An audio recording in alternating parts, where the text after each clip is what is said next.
അപ്പോൾ ഇന്ന് ഞാനും എൻ്റെ മീനാച്ചും കൂടി എന്താ ഉണ്ടാക്കുന്ന മീന അച്ചാറ് അല്ലേ? മാങ്ങ ഇഞ്ചി അച്ചാറ് അല്ലേ? നമുക്ക് വേണം അച്ചാറ്. അപ്പൊ നമുക്ക് ഉണ്ടാക്കിയാലോ? ഉണ്ടാക്കാം. എൻ്റെ ചാനൽ സബ്സ്ക്രൈബ് ചെയ്യണം എന്ന് പറ സബ്സ്ക്രൈബ്. ഹായ് കൂട്ടുകാരെ, അപ്പം കുറച്ച് മാങ്ങ ഇഞ്ചി കിട്ടോ, കുറേ ദിവസമായിട്ട് കിട്ടിയില്ല. അപ്പം അത് ക്ലീൻ ചെയ്ത് ചെറുതായി നുറുക്കി വെച്ചാൽ, പിന്നെ കുറച്ച് കരിവേപ്പില, പിന്നെ വെളുത്തുള്ളി, ഉലുവ, കടുക്, മുളകും പൊടി, മഞ്ഞൾപ്പൊടി എല്ലാം സെറ്റാക്കി വെച്ചാൽ, പിന്നെ കുറച്ച് അച്ചാർ പൊടി. അപ്പം മാങ്ങ ഇഞ്ചി അച്ചാറിട്ടാൽ നല്ല ടേസ്റ്റ് ഉണ്ടാവും കേട്ടോ. അപ്പം ഇതെല്ലാം നമുക്ക് സെറ്റാക്കി വെക്കാം. അതിന് ശേഷം നമുക്കൊരു ചെറിയൊരു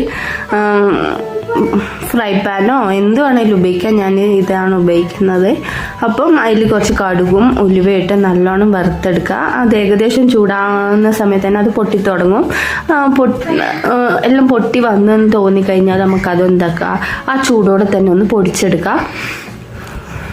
അപ്പോൾ പൊടിച്ചെടുത്തതിന് ശേഷം നമുക്ക് അടുത്ത പണി എന്താണെന്ന് വെച്ചാൽ, അത് പൊടിച്ചെടുത്തതിന് ശേഷം നമുക്ക് ഇത് നല്ല നൈസായിട്ട് പൊടിഞ്ഞില്ല. എൻ്റെ ചെറിയ ജാറിന് കംപ്ലൈൻ്റ് ആയതുകൊണ്ട് പിന്നെ നമുക്ക് ഒരു ചീനച്ചട്ടി വെച്ചിട്ട് ആ ബാക്കിയുള്ള എണ്ണയിൽ എന്താക്കാം, നമുക്കിതൊന്ന് ജസ്റ്റ് ഒന്ന് വാട്ടിയെടുക്കാം. നമ്മളെ മാങ്ങ ഇഞ്ചി എന്താണെന്ന് വെച്ചാൽ കയ്യ വെള്ളമെല്ലാം ഉണ്ടാവും, അതെല്ലാം അങ്ങ് പോയി കിട്ടാൻ വേണ്ടിയിട്ട്, എല്ലാം വേഗം നാശമായി പോവും.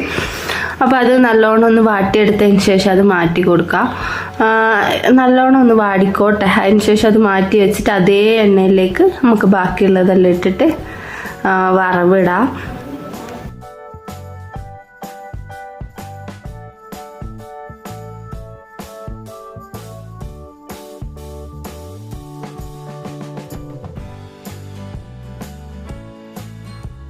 അങ്ങനെ നമുക്ക് എണ്ണ ഒന്ന് മെൽറ്റ് ആവാനുണ്ടായിരുന്നു. പിന്നെ അതിലേക്ക് പച്ചമുളക്, വെളുത്തുള്ളി എല്ലാം ഇട്ടിട്ട് നല്ലോണം ഒന്ന് വാട്ടാം. പിന്നെ കരിവേപ്പില എല്ലാം ഇട്ടിട്ട് നല്ലോണം ഒന്ന് ഇതാക്കാം. അതിന് ശേഷം നമുക്ക് മുളകും പൊടി, മഞ്ഞൾപ്പൊടി, ഉപ്പ്, പിന്നെ നമ്മുടെ അച്ചാർ പൊടി ഇത് ഇത്ര ഇട്ട് കൊടുക്കുക നല്ലോണം.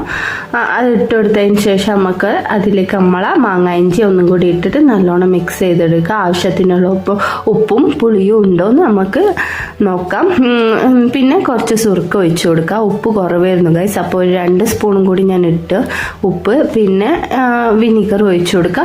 ഒന്നൊന്ന് ജസ്റ്റ് ഒന്ന് തിളച്ച് വന്നതിന് ശേഷം നമുക്ക് ഇറക്കി വെക്കാം. നമ്മൾ അച്ചാർ റെഡി. അപ്പം വിനീഗർ ഒഴിച്ച് കഴിഞ്ഞതിന് ശേഷം നമ്മൾ പൊടിച്ച് വെച്ച ഉലുവയും കടുകും കൂടി പൊടിച്ച് വെച്ച പൊടിയും കൂടി ഒന്ന് ചേർത്ത് കൊടുക്കുക. എന്നിട്ട് തിളപ്പിച്ചെടുക്കുക. ജസ്റ്റ് ഒരു തിളയെല്ലാം വന്നാൽ മതി. അപ്പോൾ നമ്മൾ അച്ചാർ റെഡിയായി. തണിഞ്ഞതിന് ശേഷം നമുക്ക് ഒരു ടൈറ്റ് കണ്ടെയ്നറിലേക്ക് മാറ്റാം. അപ്പോൾ ഇഷ്ടപ്പെട്ടാൽ ലൈക്ക് ചെയ്യുക.